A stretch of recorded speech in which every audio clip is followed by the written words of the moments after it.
ఆదాయం పెరిగి అపారంగా పంటలు పండుతాయి. మరి ఇందులో ఉన్నటువంటి 2 ఎకరాలను తీసుకెళ్లేసి మున్సిపల్ మన మార్కెట్ యార్డ్కు కేటాయించిన వాళ్ళు కట్టడానికి డబ్బులు ఇవ్వలేదు. మరి ఇప్పటి వరకు అది కట్టలే.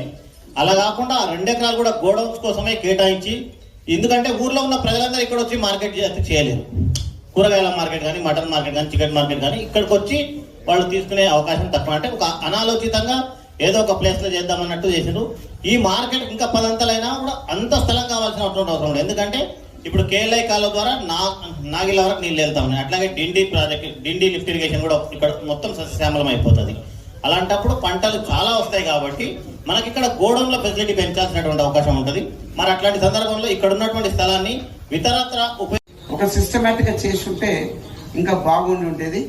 అయినా నేను విమర్శిస్తలేను. ఎందుకంటే ఉన్న జాగాను చాలా పొదుపుగా పద్ధతి ప్రకారం వాడడం నుంచి చాలా అనుకూలంగా ఉంటుంది. ఇందులో ఈరోజు ఒక 45 లక్షల రూపాయలు పెట్టి మరి ఆ షాపింగ్ కాంప్లెక్స్ మరమ్మతులు కానీ కొత్తవి కానీ చేయడానికి అది కూడా ఈరోజు భూమి పూజ చేసుకున్నాం. వాస్తవానికి ఈ 2,70,00,000 కూడా ఈ మార్కెట్కి సంబంధించినది. మరి ఇందులో ఉన్నటువంటి ఆదాయం ఏదైతే వచ్చిందో దాన్ని ఇక్కడికే ఇవ్వాలని బాలాజీ గారు బాగా చెప్తా ఉన్నాను ఇప్పుడు. ఎందుకంటే కార్లో కూర్చొని మేము మాట్లాడుతాం, ఇక్కడ మంత్రి గారు దూరం ఉన్నారు అంటే ఇంకా అక్కడికి పోయేటువంటి పరిస్థితి లేదు. చాలా దూరంగా ఉన్నారు కాబట్టి వారి కాన్స్టిట్యున్సీలో అక్కడ చేస్తూ ఉన్నారు కాబట్టి ఆ రోజు మాట్లాడుతూ ఉంటుంది. అయితే ఇది కూడా సరిపోదు అనేది ఇప్పుడు చెప్తా ఉన్నారు. నిజంగా కూడా మనకు డెవలప్మెంట్ కావాలి, ఇక్కడ రైతులకు ఫెసిలిటీస్ కావాలి, ఇబ్బంది కాకూడదంటే ఆ మిగతా డబ్బులు కూడా ఉన్నాయి. కూడా ఇంకా దాదాపుగా 7-8 కోట్లు రావడానికి అవకాశం ఉంది. అవి కూడా తెచ్చుకున్నట్టు అవుతాయి. ఇక్కడ బ్రహ్మాండంగా మరి ఫెసిలిటీస్ అవుతాయి. ఇక్కడ షెడ్స్ కూడా వేసుకోవచ్చు. దీనికి నిరంతరం ఆదాయం వచ్చేటట్టుగా రోడ్డు మీద కూడా ఉంది కాబట్టి షాపులు కూడా కిరాయికి ఇచ్చి ఉన్నట్టున్నారు. దాని ద్వారా కూడా కొంత ఈ కమిటీకి అంటే మార్కెట్ మరి ఆదాయం కూడా వస్తుంది.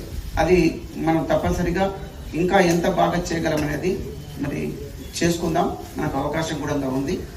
అదేవిధంగా ఈరోజు మీడియా మిత్రులు ఇక్కడ ఉన్నారు. వర్షం వస్తుంది కాబట్టి అంత దూరం రమ్మని చెప్పలేకపోయాం.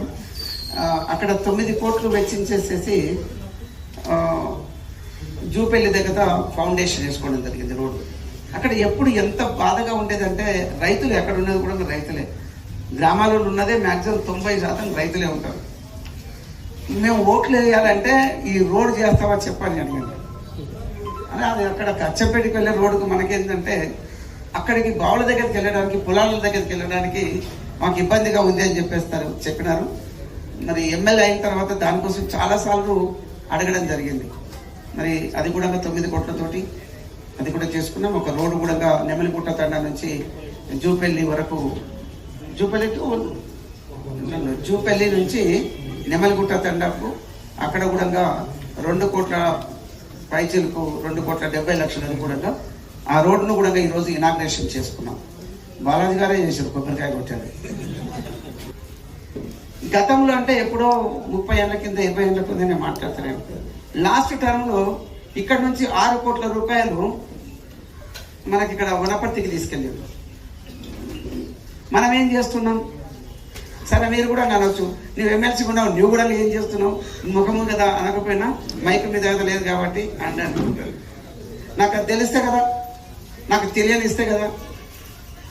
మరి అవి పోతున్నప్పుడు ఇందులో అయితే మరి పూర్తిగా ఎక్కడైతే కొత్తగా ఈ 4 సంవత్సరాలలో ఏదో అయిందో కనిపిస్తలేదు. ఇక్కడ ఇందులో ఉన్నటువంటి డబ్బులను 6 కోట్ల రూపాయలు అక్కడికి వెళ్ళినాయి.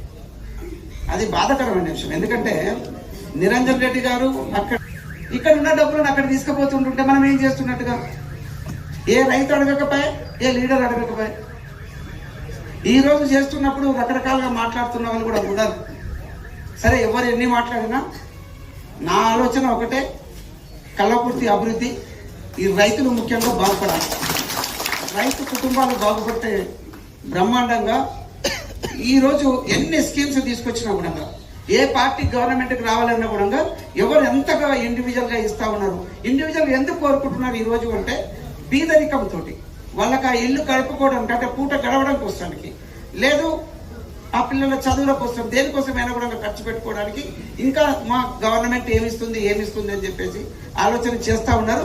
వాళ్ళకి మేము ఓట్లు వేస్తామంటున్నారు. నేను ఇప్పటివరకు చెప్పినాను, జూపల్లిలో మీరు ఈ రోడ్డు వేపిస్తే మేము ఓట్లు వేస్తాం, గుండు గుత్తగా వేస్తాం. వెంకటయ్య గారు ఉన్నారా ఇక్కడ?